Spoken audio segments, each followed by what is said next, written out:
Hello everybody, my name is Eric Mullins, and today we're going to be checking out Kotobukiya Bishoujo's lines, Marvel's Black Cat. She's a 1/7 figure with an absolutely gorgeous dynamic pose and a beautiful base to go with it.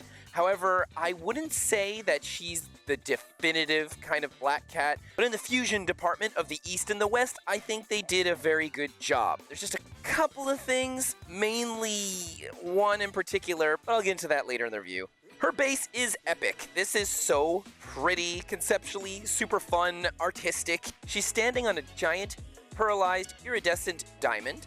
It's transparent, you can see the pegs inside, but because the diamond is still kind of smoky, and you don't really notice any of the inner workings. However, the border in which the cap to this diamond is glued onto the main piece is indeed noticeable.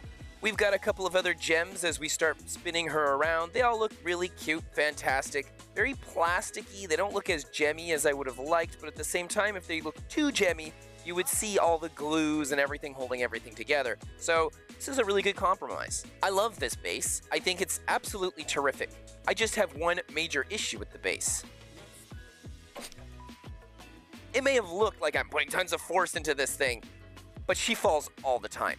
The slightest little breeze and she gets knocked over, usually towards the left on the side right here, because they didn't put another diamond or any kind of thing that really stabilize that side of her. I know she fell on this side earlier because, again, here, there's nothing really, if this was bigger and came out more at an angle, it would be a little better, but this here and this here, my goodness, does she fall over. You have to be extremely careful with this figure. You gotta really place her somewhere that there's just zero movement. You don't want to take that kind of risk. And all the jewelry and necklaces she has here are pretty malleable. I never felt like anything was going to break or snap if she ever fell over, but she has fallen over numerous times, and I've just been lucky catching her at the last second, or she would lightly fall on another figure and they didn't damage each other. So just kind of lucky, which is quite ironic considering the powers and abilities she has of controlling someone's bad luck. Well, she has these powers sometimes. I guess it depends on the timeline and the iteration of the black cat in question. She herself on this base, however, doesn't wobble at all. She is very solid into it, which is pretty great. I never felt like she would actually detach from the base that she's on. Her boots are lovely. They look so thick, powerful, and just like a solid pair of boots that a superhero vigilante would wear running from rooftop to rooftop. My only gripe, like I have with a lot of these sort of things, is that we don't have any tread on the sole of the boot. She should have some, definitely. The kind of character she is, it would have looked nice. They have her foot up. Just having a tiny little border along the outside for me is boring, plain, and she's gonna slide all over the place, especially when it's raining. This should have had some grip to it. Though I do like the fact that we have some gorgeous line work that seems to go throughout the boot to really show off that this part is more solid as it goes into her calves. This boot has a lot of pulls and stretches in the fabric with dark shading to really accentuate and highlight it all, making the sculpt work here very noticeable from a shelf. And they go up so nicely into this kitty-haired poof that she has here, not actually made out of kitty hair. She'd probably really injure people that made something out of real kitty. The motion on these poofs is very well executed, and it does a great job at accentuating her dynamic jump pose that she has going on here, where we then slide into her bodysuit, and this thing is very well executed. The sculpt work on the legs is fantastic. Beautiful definition for her knees as we get some nice stretches and folds in the fabric throughout. Everything has such a lovely gloss to it as it goes up into her thighs. We have some highlights along the front of her legs, and this is using a very light cold gray, which matches well with all the whites that we have all over her. It's fun that she's not just wearing a single one-piece suit. I like the idea that it's multiple pieces sewn together or glued together. As you can see along her hip, we have this lovely line work to section off the different parts of the costume.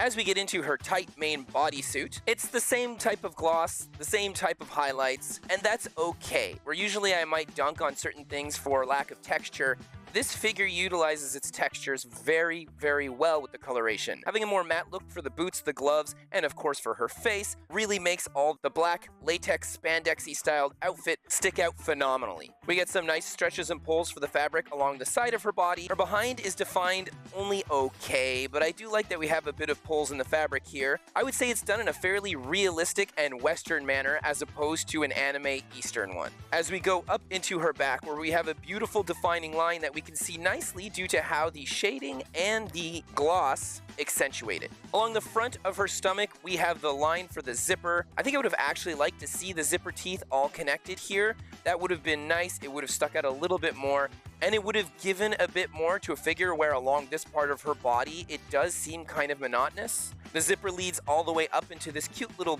silver metallic ring that we have. It pops out nicely due to the fact that it's one of the few metallics that we get on her body. Her chest is a little bit too small, I would say. It should have been a bit bigger or maybe pushed together a little more. Black Cat is very, very seductive.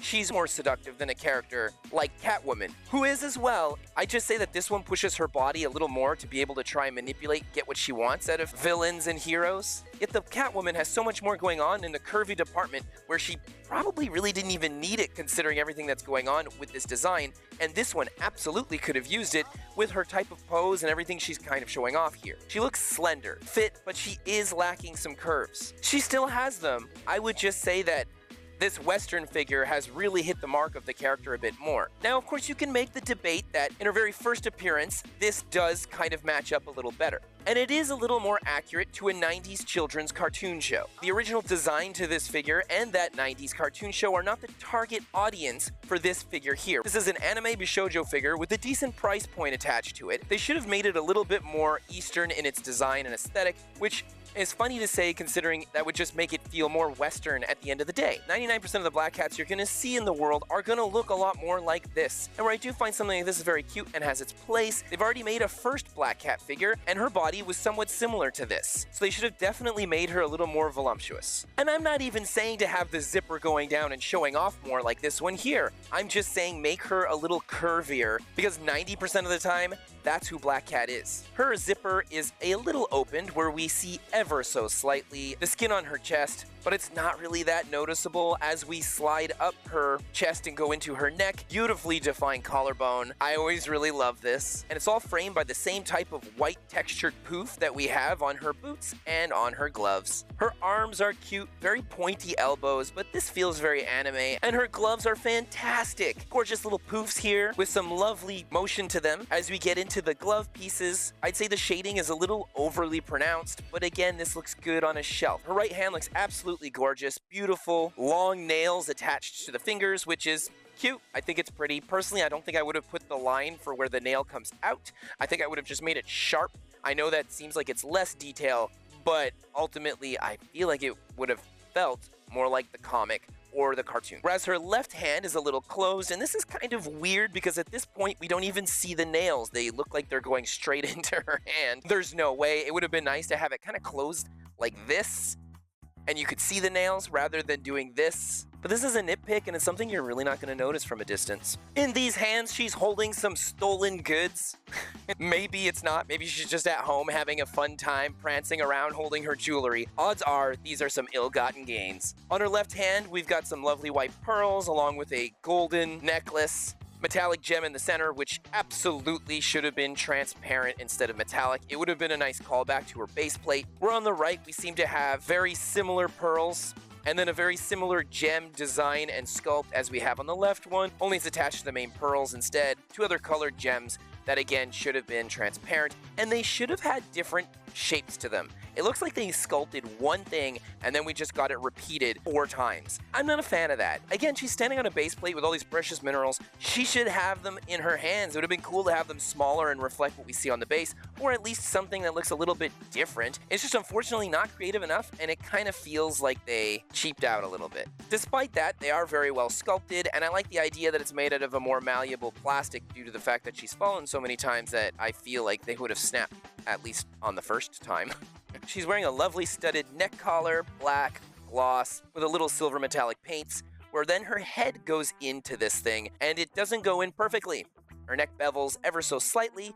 I'm not a fan of this sort of thing. Again, you can always say, oh, well, maybe the neck collar is really tight. If it's so tight that she has, like, parts of her skin popping out, she's gonna choke herself. I get that it's called a choker, but in this case, it's not supposed to be literal. It does just bevel out a little bit. It's not too much. From a distance, not that noticeable. Her face itself is pretty sharp, long, very Western in design, which is kind of par for the course for Shunya and his newer Marvel line since they got bought out by Disney, which would also explain the chest situation I have with her. This is no longer Marvel from back in the day. This is Disney. I don't even refer to Spider-Man as Marvel Spider-Man anymore. I'm always like, yeah, Disney Spidey, because it's so apparent in their choices of style, their way of focusing more on violence and action as opposed to romance. And whenever they do have romance, it's like that of a 12-year-old child. Like, they don't know how to write proper romance for most of their characters. And oh my goodness, imagine a couple making out on scene, or even going any further than that. That would just be, not in a House of Mouse programming. And for some of you, this is awesome because it makes everything very kid-friendly. If you have this figure at home and you've got a bunch of kids and you kind of want to shield them from that, this will work. But if you're a really big fan of Black Cat and you're looking at this, you're going to say, this is a huge swing, and though it's definitely not a miss, it's not a home run. This one over here feels more like a home run. This is gorgeous, but I love a lot of what's going on here. And I hate this Bowen statue's base plate so much, but it does a great job at making her solid and not fall over. Her skin is matte, which is perfect, so we get this lovely contrasting texture for the lipstick. Nice, shiny red. I'm surprised they gave her lipstick at all, and I'm so happy about it. It looks gorgeous. She has this cute little smirk, though personally, I think I would have given her something with the eyebrows or even her mask that kind of shapes a little differently so that her right eye's expression goes a little bit better with that smirk. The mask itself is beautiful, three-dimensional, sculpted nicely with the same type of gloss that we get on the rest of her costume. Her eyes do look a little bit dull. The eyelashes themselves are done in a lighter color, so it's not black, which is a shame because there's so much black on her that if her eyelashes were indeed darker, they would have stuck out just a bit more, or they would have worked with the contrast that we have of her mask. The eyeball herself has the black in the center, a lighter blue around it. It looks like it's well done. From a distance, you see everything nicely, but I find it doesn't give off enough seductive energy like most of this figure. Her ear looks absolutely terrible. It's like this tiny little clipped-in piece, and it's just not nice, really. Why have it at all if you were going to make it this bad? You should have just covered it completely with hair. The hair really cuts up around the top of her forehead, and this is good because in a lot of iterations for Black Cat, she's wearing a wig. And the fact that we have a lovely pearlized white with some shading going on it is really good. The sculpt work on this wig is phenomenal, though we do have a couple of mold lines here and there from the factory mold, which weren't shaved down or smoothed out nicely enough. But the hair itself is so dynamic, flowing all over the place, and it does a very good job at hiding most of the actual connecting pieces of the different parts of hair. I wouldn't say it's perfect, but it is good. With strands weaving in and out all over the place, really deep cut sculpt work, just phenomenally beautiful hair overall. Upon her release, she was going for 12,800 yen, which is fantastic. That's a great price. Great price for a Bishoujo Kotobukiya. I picked this gal up immediately. I'm a huge Black Cat fan, if you couldn't tell. I mean, I wouldn't have her first appearance if I wasn't so enamored by the character. And I've read so many Spidey comics over the years. I just really like her. And do I think that this figure is worth your hard-earned monies, depending on how the secondary market is, especially for Kotobukiya Bishoujo figures, which almost always seem to just keep going up unless they release a newer version that looks better, but a lot of the times I wouldn't say the newer versions even look better. They just look different. Supergirl is a great testament to that. They've released 3 of them, and all 3 look so unique and so different that they all would be fun to have in a collection. I guess it always depends on your love for the character. If you really like her, for real, I don't think she represents her all that well. At least not as well as the Catwoman represents herself, or this Bowen statue represents Black Cat. I think that the energy that you get from her is very cute and fun, but it's rare that you see Black Cat doing something like this. She's so posh, high class, regal. Skipping carrying a bunch of jewels is something that you'd see Michelle Pfeiffer do in Batman Returns. It's not something that you would see Black Cat do in Spider-Man. The character really is all about seduction, and you get little to none of that from this figure. That aside, is the figure well executed? Oh heck yes it is. It looks beautiful, and there's no doubting which character this is. The second you know her and you look at her, you go, oh my gosh, that's Black Cat. But if you really know her, then you go, yeah, you know, it's her. It looks like her. But like so many of the new Disney characters that are being made by the Bishoujo line, this one just feels like a character in cosplay. It's so unique how they keep making all these characters that are so close, but just off by just a bit. Hopefully my video review today helped you decide what side of the fence you are in getting her or not. If you like my video just a little bit, it doesn't cost much to slash that like, 5-finger discount, and subscribe. And covet and collect that notification bell. This way you'll be notified and be able to covet and collect future episodes as they're released. It goes a crazy long way helping support my channel, and I really appreciate it. Have an amazing rest of your day, and I'll see you next time. Bye!